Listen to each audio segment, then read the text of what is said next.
भी बनना चाहते हो इनकम टैक्स डिपार्टमेंट के एक ऑफिसर, तो मैं आज आपके लिए लेकर आया हूं एक ऐसी वैकेंसी जिसको आप बिल्कुल भर सकते हो। यंग प्रोफेशनल की वैकेंसी निकाली गई है जो कि निकाली गई है इनकम टैक्स ऑफिस में, और इसकी मैं शॉर्ट भी आपको पहले ही बना के दे चुका हूं। तो ऐसे काफी सारे कैंडिडेट थे जिनको इस वैकेंसी के बारे में और डिटेल में जानना था, इसलिए मैं आज इसकी वीडियो लेकर आया हूं आप सबके लिए। और इस साथ में एक और बोनस वैकेंसी के बारे में भी बात करेंगे हम आगे चल के, तो उस वैकेंसी को बिल्कुल देख लेना, वो भी काफी अच्छी वैकेंसी होने वाली है। तो दोनों ही वैकेंसीज के बारे में बात करेंगे इन डिटेल और इन डेप्थ में। तो अगर आपको इसमें फिर भी कोई डाउट या कोई भी ऐसा पॉइंट जो आपको क्लियर नहीं होता है, तो आप मुझे कमेंट से बता देना, सो दैट मैं आपकी हेल्प कर सकूं, आपको गाइड कर सकूं ऐसी और वैकेंसीज के लिए। तो चलिए आज देखते हैं ये vacancy without wasting and time. But उससे पहले हेलो, वेलकम और स्वागत है आप सबका मेरी एक नई वीडियो में, जिसमें मैं लेकर आऊँ काफी अच्छी गवर्नमेंट जॉब वैकेंसीज आप सब लोग के लिए। तो जैसे कि आप यहाँ पे देखोगे, income tax of Bihar and Jharkhand में ये वैकेंसी निकाली गई है। तो ये वैकेंसी काफी अच्छी होने वाली है क्योंकि ये यंग प्रोफेशनल्स के लिए ऑफिसर लेवल की वैकेंसी है। आप यहाँ पे देखेंगे प्रिंसिपल एंड चीफ इन आपको commissioner of income tax Bihar and Jharkhand में ये वैकेंसी निकाली गई है। ये वैकेंसी अपने आप में ही काफी अच्छी होने वाली है, जिसको आप देखेंगे कि हर एक यंग प्रोफेशनल इस वैकेंसी को भर सकता है। इसके जो भी क्राइटेरिया है उसके बारे में भी हम बात करेंगे, पर मैं आपको पहले ही बता दूं कि ऐसी हिडन वैकेंसी जिसके बारे में बहुत ही कम लोगों को पता होगा, क्योंकि इसमें काफी कम लेवल ऑफ पोस्ट निकाली गई है। पर जैसे कि मैंने आपको बताया, ये वैकेंसीज एक ऐसी हिडन वैकेंसी है जिसको बहुत ही कम लोग भरते हैं, तो इसमें कंपटीशन भी आपका उतना ही कम होने वाला है। तो नंबर ऑफ पोस्ट इसमें 1 देखने को मिल रही है। एज, अगर हम एज लिमिट के बारे में बात करें, तो यहाँ पर अगर आपकी एज 35 ईयर से कम की है, तो आप इस वैकेंसी को बिल्कुल भर के इसका एक पार्ट काफी इजीली और काफी आसानी से बन पाओगे।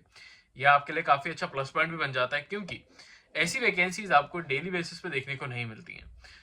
स्पेशली जो इनकम टैक्स की वैकेंसीज होती हैं वो साल में एक बार ही निकाली जाती हैं। तो ये आपके लिए काफी अच्छा प्लस पॉइंट बन रहा है अगर आप इस वैकेंसी को अभी देख रहे हो तो अभी आगे बढ़ने से पहले अभी वीडियो को लाइक जरूर कर देना, साथ में चैनल को सब्सक्राइब कर लो, सो दैट आपको ऐसी वैकेंसीज के अपडेट टाइम बेसिस पे मिलते रहे। अब आप देखोगे पीरियड ऑफ कॉन्ट्रैक्ट, क्योंकि ये कॉन्ट्रैक्चुअल बेस्ड जॉब होने वाली है, तो 1 ईयर का आपका कॉन्ट्रैक्ट होगा जिसे एक्सटेंड भी करा जा सकता है फॉर द ईयर्स। तो मैं आप सब कैंडिडेट्स को यही सजेस्ट करूंगा कि इस वैकेंसी को बिल्कुल भरना, क्योंकि इसका जो भी कॉन्ट्रैक्ट पीरियड है उसको डेफिनेटली आपको एक्सटेंड करा जाएगा। यह आपके वर्क प्रोफाइल पर डिपेंड करता है। तो अगर आपका वर्क प्रोफाइल इन्हें अच्छा लगता है तो आपका जो भी पीरियड है उसे एक्सटेंड कर दिया जाएगा। लोकेशन के बारे में बात करें तो पटना की आपकी लोकेशन होने वाली है, ये भी आपके लिए काफी अच्छा प्लस पॉइंट बन जाता है, स्पेशली पटना कैंडिडेट्स के लिए। तो जो भी पटना से लोग देख रहे हैं, कैंडिडेट देख रहे हैं, वो जो भी कमेंट है उस पर जरूर कमेंट करना कि पटना, या फिर वो मुझे जरूर बताना कि आप पटना से हो, सो दैट मुझे पता चले कि ऐसे हमारे काफी सारे सब्सक्राइबर्स हैं जो पटना से हैं। यहाँ पे आप देखोगे रिकमेंडेशन पर मंथ, मतलब आपकी जो रेम्यूनरेशन जो है आपकी पर मंथ कितनी होने वाली है, वो होने वाली है 60,000। आपकी काफी अच्छी रेम्यूनरेशन आपको देखने को मिल रही है। तो इस रेम्यूनरेशन में आपको साथ ही साथ एक्स्ट्रा अलाउंसेस भी देखने को मिलेंगे, तो वो भी आपके लिए काफी अच्छा प्लस पॉइंट बन जाता है। एजुकेशन क्वालिफिकेशंस के बारे में बात करें तो यहाँ पे देखेंगे इंडियन नेशनल होल्डिंग, अगर मतलब आपने कोई भी आपने लॉ की डिग्री कर रखी है विद रिकॉग्नाइज्ड यूनिवर्सिटी, आप कॉलेज में थे, आपने किसी भी ऐसी रिकॉग्नाइज्ड यूनिवर्सिटी आपकी, तो आप इस वैकेंसी को बिल्कुल भर सकते हो। अब बात कर लेते हैं कि इसके आपके मार्क्स कितने मांगे गए। मतलब कि अगर आपने BA LLB या फिर LLB कर रखी है, तो आपके मिनिमम एटलीस्ट 50% मार्क्स आना जरूरी है।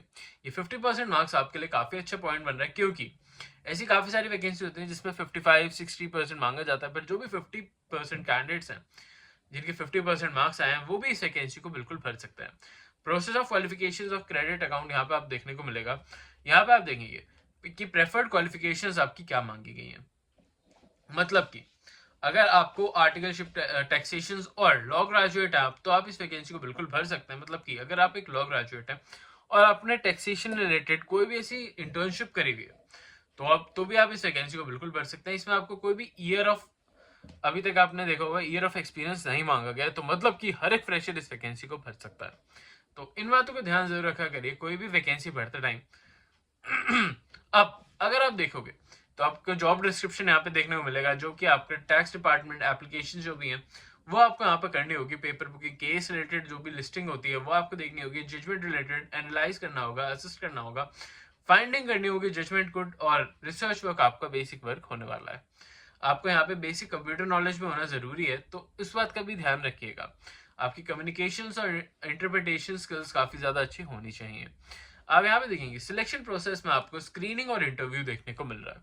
मतलब कि अगर आप का फर्स्ट स्टेज स्क्रीनिंग का होगा जिसमें आपके सारे डॉक्यूमेंट्स वेरीफाई करे जाएंगे और अगर आप उसमें सिलेक्ट हो जाते हैं तो आपका इंटरव्यू कंडक्ट कराया जाएगा। अगर आप उसके इंटरव्यू में भी सिलेक्ट हो जाते हैं तो आप इस वैकेंसी के लिए बिल्कुल तैयार हैं और आप सबको कांग्रेचुलेशंस अगर आप इस वैकेंसी के लिए सिलेक्ट आउट हो जाते हैं तो ये वैकेंसी आपके लिए काफ़ी अच्छी बन रही है। लास्ट डेट इसकी 17th की होने वाली है, 17 फरवरी की। तो उससे पहले इस वैकेंसी को भर देना है, इसलिए मैं आपको इसको अपडेट दे रहा हूँ, फिर से एक बार फिर से रिमाइंड करा रहा हूँ सो दैट आपको ये वैकेंसी बिल्कुल आप भर दें। मैंने जैसे कि मैंने बताया कि हम डेली बेसिस पे शॉर्ट्स भी डालते हैं ऐसी वैकेंसीज की, सो दैट आपको इन शॉर्ट वैकेंसीज के थ्रू पता चल जाए कि कौन कौन सी वैकेंसीज आनी है और अगर आप उसमें इंटरेस्टेड हो तो आप मुझे कमेंट्स में बता सकते हो सो दैट मैं आपके लिए फुल वीडियो उसमें ले आऊँ। अब बात कर लेते हैं आज की दूसरी वैकेंसी के बारे में जो कि होने वाली है नेशनल बुक ट्रस्ट इंडिया में। ये भी काफी अच्छी वैकेंसी है, ये भी लॉयर्स के लिए काफी अच्छी पोस्ट निकाल के आई है और आप देखोगे कि यहाँ पे लीगल असिस्टेंट की पोस्ट देखने को मिल रही है। इसमें भी एक ही पोस्ट है पर इसमें आप देखोगे कि यहाँ पे एसेंशियल क्वालिफिकेशंस में आपको मांगा गया कि अगर आपने BLLB या फिर LLB कर रखी है विद रिकॉग्नाइज्ड यूनिवर्सिटी तो आप इस वैकेंसी को बिल्कुल भर सकते हो। यहाँ पे आपको कंप्यूटर नॉलेज होना काफी ज्यादा जरूरी है, मतलब कि आपको MS office, MS word related जो भी आपकी बेसिक कंप्यूटर नॉलेज है वो आपको आनी जरूरी है। आपके नॉलेज होनी चाहिए both English and Hindi language की, मतलब कि आपको हिंदी और इंग्लिश लैंग्वेज बोलनी और लिखनी आनी चाहिए। कभी कभी ऐसे भी होता है कि आपको हिंदी टाइपिंग के लिए भी देखा जाता है कि आपको हिंदी टाइपिंग आती है कि नहीं, तो मैं यही कहूंगा कि आपको बेसिक हिंदी टाइपिंग आना जरूरी है। एज अ लॉयर आपको ये सारी चीजें अगर आपको आती हैं तो आप एक परफेक्ट कैंडिडेट बन जाते हो ऐसी वैकेंसीज के लिए, क्योंकि ऐसी वैकेंसीज बहुत ही कम लोग भरते हैं तो आपको यहाँ पे कंपटीशन भी काफी कम देखने को मिलता है। यहाँ पे आप देखोगे एक्सपीरियंस में आपको 3 इयर्स का रिलेवेंट फील्ड में, मतलब कि लॉ की फील्ड में आपको एक्सपीरियंस देखने को मिलने वाला है। अपर एज लिमिट में 35 इयर्स की एज लिमिट देखने को मिल रही है। रेम्यूनरेशन में आपको 50,000 रुपीज पर मंथ की सैलरी देखने को मिल रही है। साथ में आपको एक्स्ट्रा अलाउंसेस भी पे होंगे, पर इस बात का ध्यान जरूर रखना कि जो आपका हमने पहले वैकेंसीज कवर करी थी, जो अभी इससे पहले वैकेंसी मैंने आपको बताई, वो एक कॉन्ट्रैक्चुअल बेस्ड जॉब थी, पर ये कॉन्ट्रैक्चुअल बेस्ड जॉब नहीं है क्योंकि इसमें कोई भी आपको कॉन्ट्रैक्ट पीरियड नहीं दे रखा है। तो ये आपके लिए काफी अच्छा प्लस पॉइंट बन जाता है। इसका मोड ऑफ सिलेक्शन भी डायरेक्ट इंटरव्यू का है, मतलब कि कोई भी एग्जाम आपका कंडक्ट नहीं कराया जाएगा, तो ये भी आपके लिए काफी अच्छा प्लस पॉइंट बन जाता है। तो आपको इनके ऑफिशियल वेबसाइट पे जाके इसे डायरेक्टली बेसिस पे फिल आउट करना होगा। यहाँ पे आप देखोगे कि आपके जो भी फॉर्म है उसमें आपको यहाँ पे अपने सारे डिटेल्स भरनी होंगी। अपनी डिटेल भरते टाइम काफी ज्यादा ध्यान रखिएगा क्योंकि वो डिटेल से ही आपको इस वैकेंसी के लिए सिलेक्ट आउट किया जाएगा। और इन्होंने यहाँ पे लिख भी रखा है कि जो भी आपका इंटरव्यू या फिर रिटन टेस्ट, मतलब कि अगर आप इस वैकेंसी के लिए काफी ज्यादा लोग कैंडिडेट इस वैकेंसी को भरते हैं तो हो सकता है कि आपका एक रिटन टेस्ट भी कंडक्ट कराया जाए। तो बाद में आके मुझे मत कहना कि इसका रिटन टेस्ट हो गया, सो दैट मैं आपको इसलिए पहले ही अपडेट दे रहा हूँ। आई होप आपको आज की वीडियो अच्छी लगी हो। अच्छी लगी हो तो चैनल को लाइक और सब्सक्राइब बिल्कुल कर लेना। मैं ऐसी वैकेंसीज डेली बेसिस पे आप सबके लेकर आता रहता हूँ, तो अभी के लिए हमारे चैनल के साथ जुड़ जाओ सो दैट आपको सारी वैकेंसीज टाइम टू बेसिस पे देखने को मिल जाए। अभी के लिए चलता हूँ, मिलता हूँ कल आपसे फिर से एक नई जॉब, नई वैकेंसी, नई अपॉर्चुनिटी के साथ। तब तक के लिए बाय।